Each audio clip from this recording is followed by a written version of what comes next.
She thought her aunt was ruining her life forever.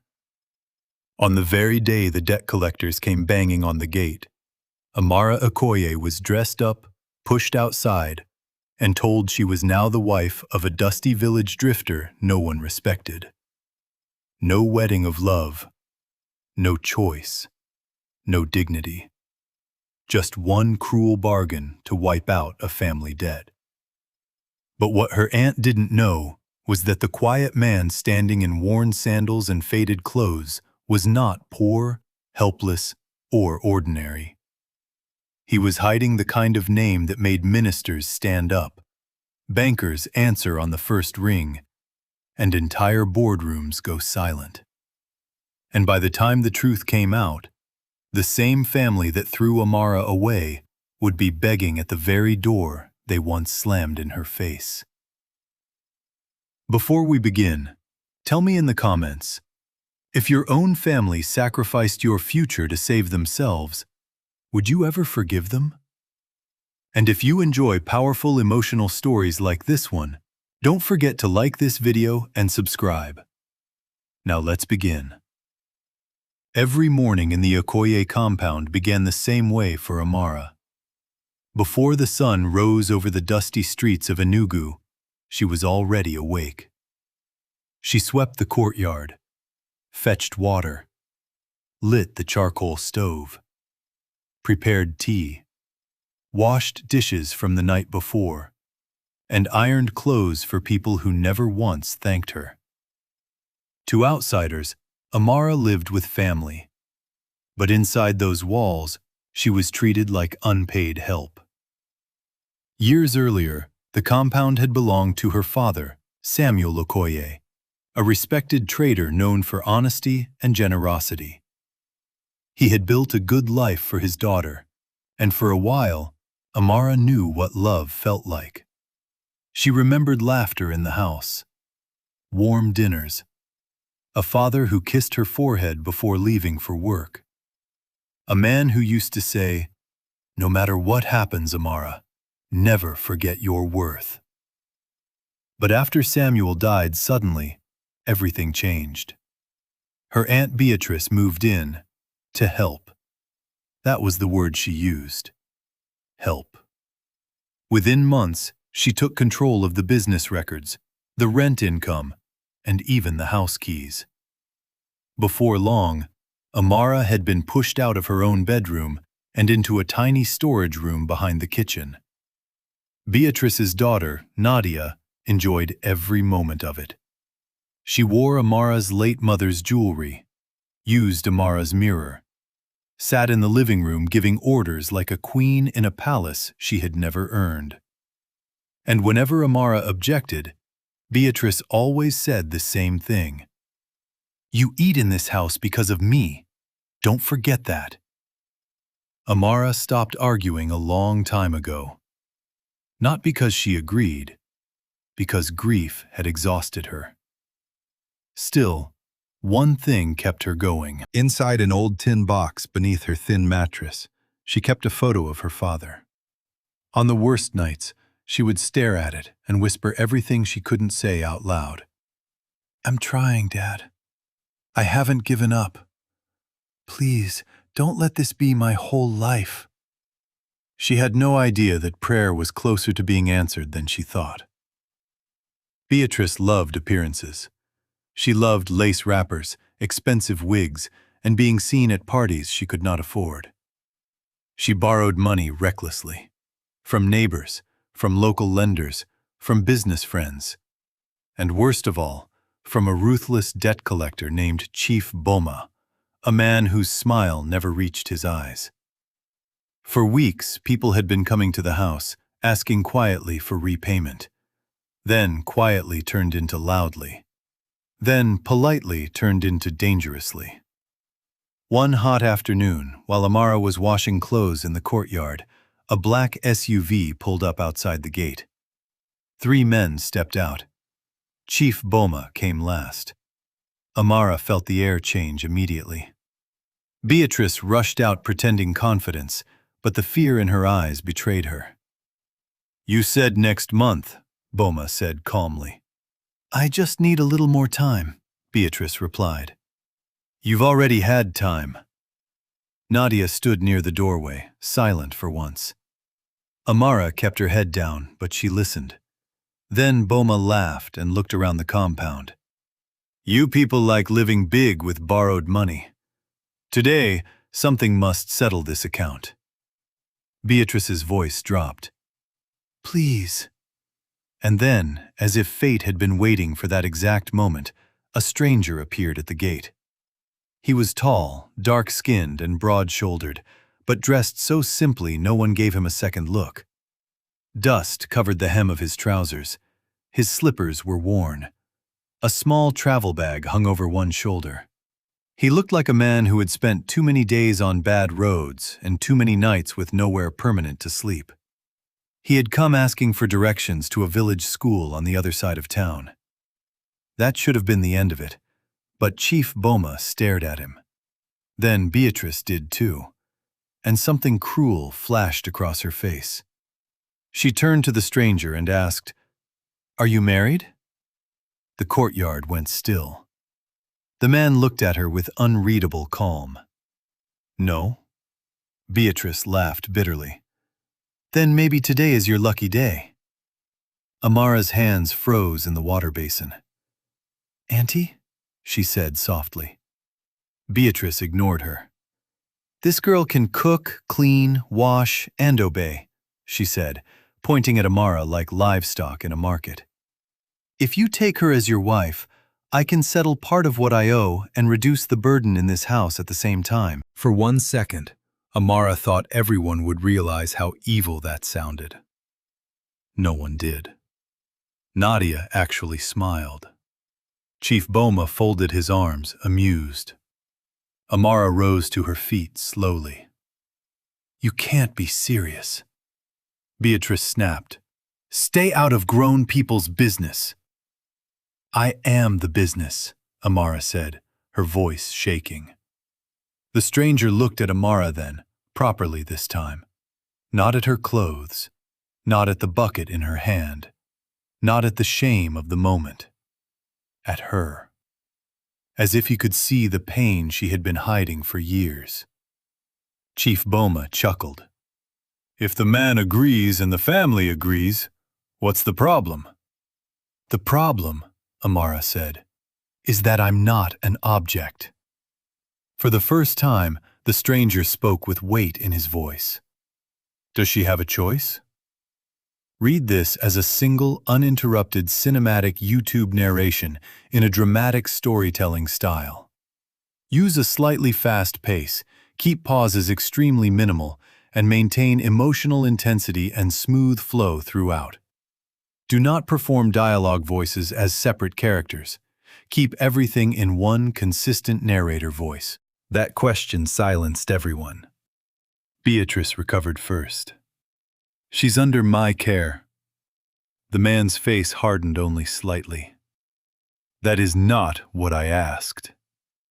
Amara looked at him surprised. No one had defended her in a very long time. Beatrice stepped closer and lowered her tone. Listen, young lady. If this debt isn't settled, all of us will suffer. For once in your life, be useful. There it was. The truth. She wasn't family. She was currency. Amara felt humiliation burn through her chest. Then the stranger said quietly, If she comes with me, no one here touches her again. No one threatens her. No one calls her back to serve this house. Chief Boma narrowed his eyes. And the debt? The stranger pulled out a slim envelope. Beatrice snatched it, counted the money, and nearly gasped. It wasn't enough to erase everything, but it was enough to stop the men from returning. Enough to buy her peace. Enough to sell Amara's future. Beatrice turned to Amara with sudden false tenderness. Go pack. Amara stared at her. The woman she had once called aunt. The woman her father had trusted. And in that moment, Something inside her broke so completely that she stopped crying. She simply went inside, took her father's photo, 2 dresses, 1 pair of sandals, and left. No blessing, no apology. No one stopped her. As she crossed the gate, Nadia called after her with a laugh. "Maybe village life will finally teach you your place." Amara did not look back. But the stranger beside her did. And for the first time, his calm eyes turned cold. They walked for nearly 20 minutes before Amara finally spoke. "Why did you do that?" The man adjusted the strap of his bag. "Because you needed a way out." "That wasn't a way out," she said bitterly. "That was another trap." He nodded once. "Maybe. But at least it was a trap with an open door." Amara frowned. When they reached a quiet edge of town, he led her to a modest house surrounded by cassava plants and a low wire fence. It was small, clean, and peaceful in a way the Okoye compound had not been for years. He set down his bag and opened the door. "You can stay here tonight," he said. "Tomorrow, if you want to leave, I will give you transport money and you can go wherever you choose." Amara blinked. "You mean that?" "Yes." "You're not expecting anything from me?" His answer came fast. "No." That one word changed something. Not everything, but something. Inside, the house was simple. A wooden table, 2 chairs, a shelf of books, a neatly folded blanket, a kitchen smaller than the one she used to sleep beside. Nothing luxurious, nothing false. Just calm. "My name is Tunde," he said. "Amara." "I know." She looked up. "How?" He poured water into a kettle before answering. "Your aunt said your name." Amara felt foolish for asking, and strangely relieved when he said nothing more. That first night, Tunde slept on a mat in the sitting room and gave her the bed. He cooked yam porridge without ceremony. He didn't ask her painful questions. He didn't stare. He didn't act as if he owned her. By the 3rd day, Amara realized something deeply unfamiliar. She could breathe in that house. Tunde left early each morning and returned late in the evening.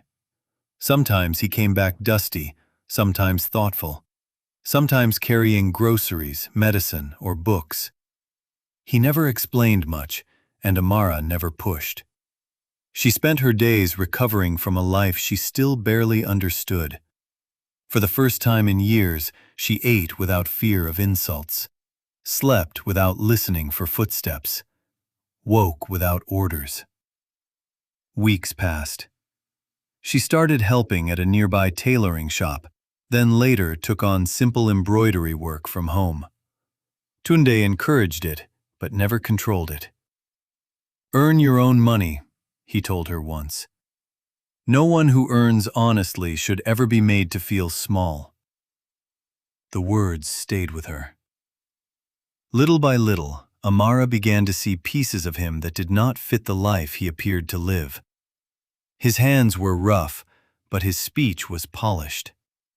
He knew too much about finance, contracts, and leadership for a wandering drifter. He once repaired the tailor's broken generator in minutes, then discussed export pricing with a passing trader as if he ran a company. And every now and then, black-tinted cars would slow near the road outside, only to drive away after spotting him.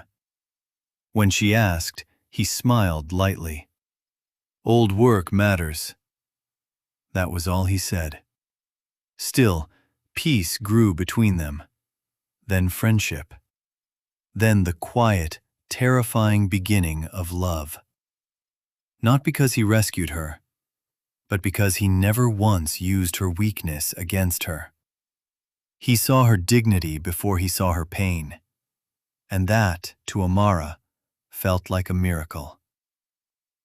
Meanwhile, Beatrice was pleased with herself. Her debt pressure was reduced. The house was quieter, and in her mind, Amara had disappeared into a miserable life somewhere far beneath her. Whenever neighbors asked about her, Beatrice sighed dramatically. She insisted on leaving. Young girls today never listen. Nadia made up even worse lies. She married some roadside wanderer. I heard they're barely surviving. They laughed. They moved on. But greed never rests long. The debt returned. Business weakened. And the people Beatrice impressed with borrowed style slowly stopped answering her calls. One afternoon, Amara was in the market buying fabric when she saw something strange. A sleek black SUV had stopped near the corner. A dressed woman stepped out, looked around urgently, then approached Tunde, who was standing by a fruit stall. The woman bowed her head slightly before speaking. Actually bowed. Amara could not hear the words, but she saw Tunde's expression change. He looked serious, annoyed even. The woman handed him a file. He refused it. She insisted. Finally, he took it and said something that made her step back at once. That night, Amara asked him, "Who was she?" "A former colleague." "She looked afraid of disappointing you." Tunde smiled faintly. "Maybe she was." Amara waited. He said nothing else. A few days later, he received a phone call during dinner. The moment he saw the screen, he stood up. He stepped outside. He stayed there for a long time. When he came back in, the quiet ease she knew on his face was gone. "I have to travel to Lagos for a few days," he said. "For work?" "Yes." "What kind of work?" He looked at her for a moment, as if weighing whether the truth had finally reached its hour. But then he only said, "The kind I can't ignore anymore." He left before dawn the next day. 1 day passed, then 2, then 4. No message, no explanation, no return. Amara tried not to panic, but worry pulled at her chest until she could barely eat. On the 5th day, a delivery rider arrived with a package addressed to Tunde. Inside was a cufflink box. Not cheap, not ordinary. Engraved on the inside were the initials, T.A. Dlamini. Amara stared at them. Not Tunde. Not the man she thought she knew.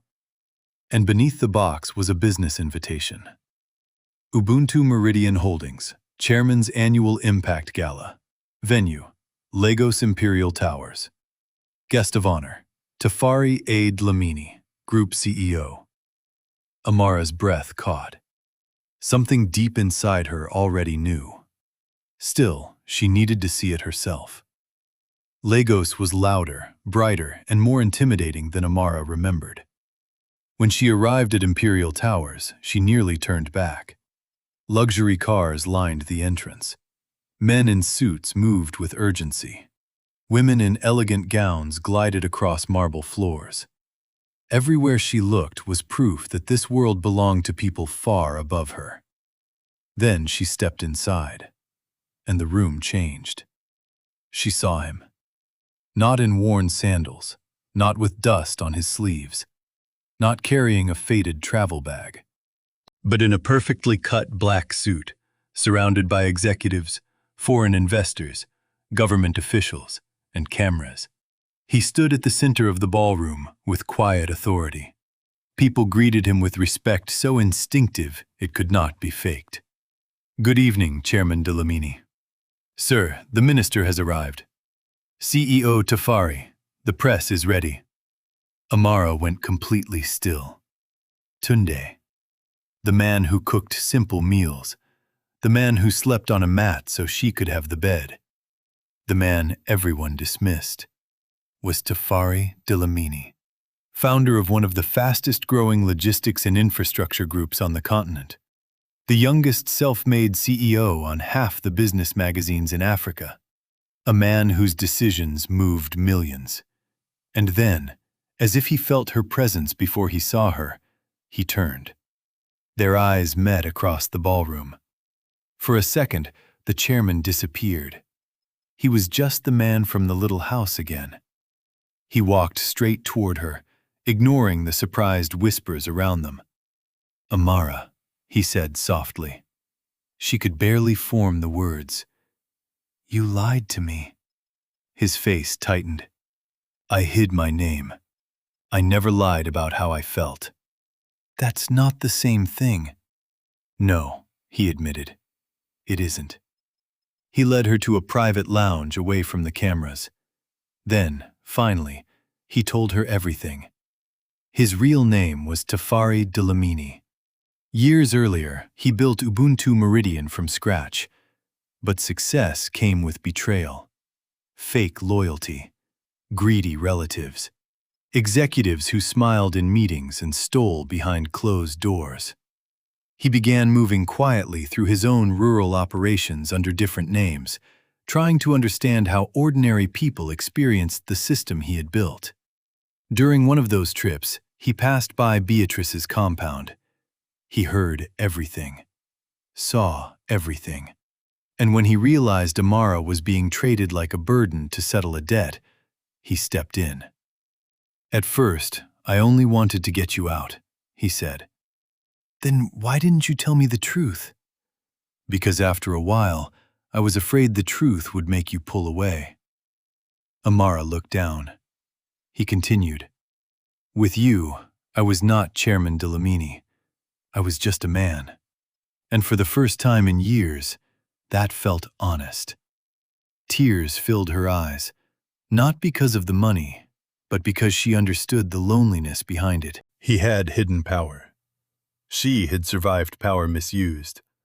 And somehow, they had found each other in the middle of both wounds. "When were you going to tell me?" she asked. Tafari answered with painful honesty. "Soon, but not soon enough." Amara should have been furious. Part of her was, but another part remembered every quiet kindness, every respectful choice, every day he treated her like a human being when the world had not. A person can hide a name, but character eventually reveals itself. And his had. "I need time," she whispered. He nodded immediately. "You'll have it." No pressure, no manipulation, no demand. Just the same respect he had shown her from the beginning. And somehow, that made trusting him easier than angering him ever could. The next month, the story exploded. Photos from the gala spread everywhere online. Business blogs praised Tafari's surprise appearance after weeks out of the spotlight. Lifestyle pages obsessed over the mystery woman he had escorted into the event. And then, one headline changed everything. CEO Tafari Dlamini introduces future wife at annual Impact Gala. Future wife. Beatrice saw it first. She nearly dropped her phone. Nadia grabbed it, laughed in disbelief, then stopped laughing completely. There was Amara, beautiful, poised, standing beside one of the most powerful young men in Africa, not as help, not as burden, but as the woman he had chosen publicly. For hours, mother and daughter said little. Every cruel word they had ever spoken now echoed back with new meaning. They had not thrown Amara into misery. They had thrown away the one person whose future might have lifted everyone around her, if only they had loved her instead of exploiting her. Greed had blinded them. Now it was humiliating them. And humiliation quickly turned into desperation. A week later, Beatrice and Nadia arrived uninvited at Tafari's Lagos residence. They wore their best clothes, practiced soft voices, carried gifts they could barely afford. When the gates opened and Amara stepped out into the sunlight, both women forced smiles wide enough to hurt. "Amara, my child!" Beatrice cried. Amara said nothing. Nadia stepped forward. "We've missed you so much." Still nothing. Beatrice tried again. "Everything that happened, it was a misunderstanding. We were under pressure." Amara looked at her calmly. "A misunderstanding is forgetting someone's birthday," she said. "What you did was betrayal." Beatrice's smile trembled. "We did what we thought was necessary." "You did what benefited you." Nadia's tone sharpened. "At least it worked out for you." That one sentence exposed everything. Not love, not regret. Jealousy. Amara almost smiled. "You still don't understand," she said quietly. "What worked out for me was not your cruelty. It was surviving it."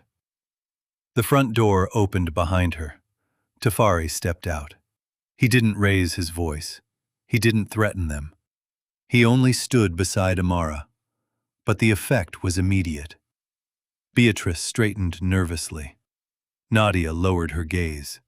Tafari spoke with chilling calm.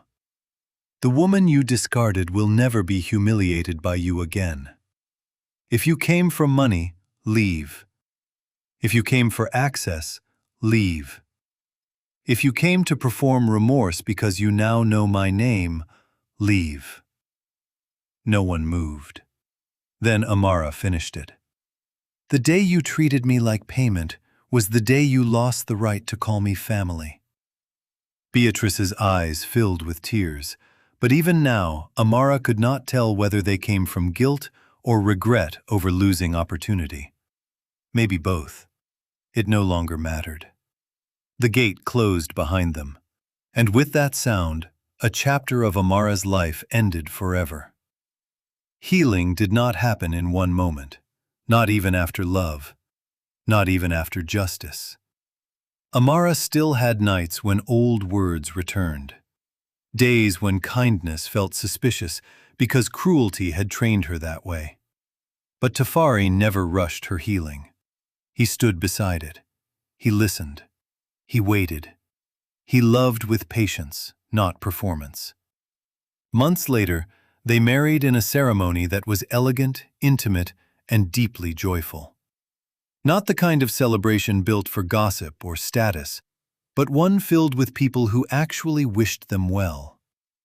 Amara wore no borrowed smile that day, no forced obedience, no hidden pain, only peace.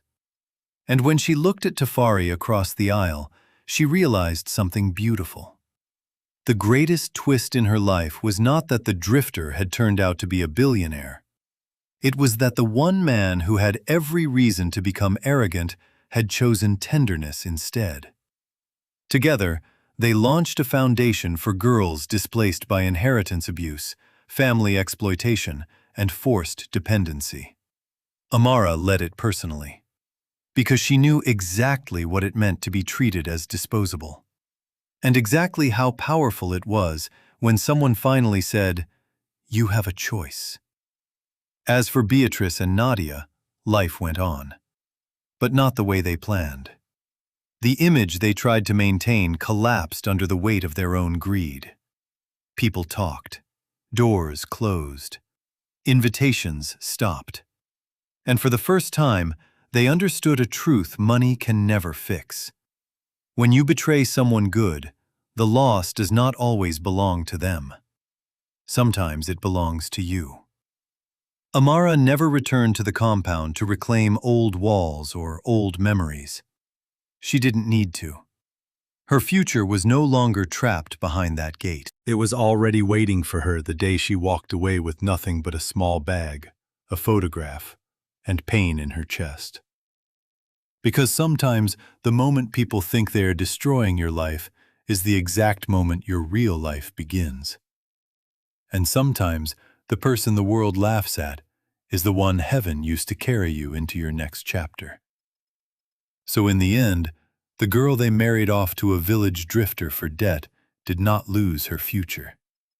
She found her freedom. she found her voice. And she found a love that saw her value long before the world saw her title.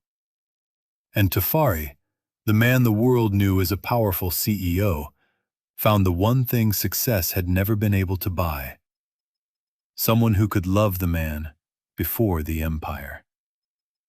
Now tell me in the comments, if you were Amara, would you have forgiven Beatrice and Nadia? And if you want more emotional, shocking, high-retention stories like this, make sure you like this video, subscribe, and turn on notifications so you never miss the next one. See you in the next story.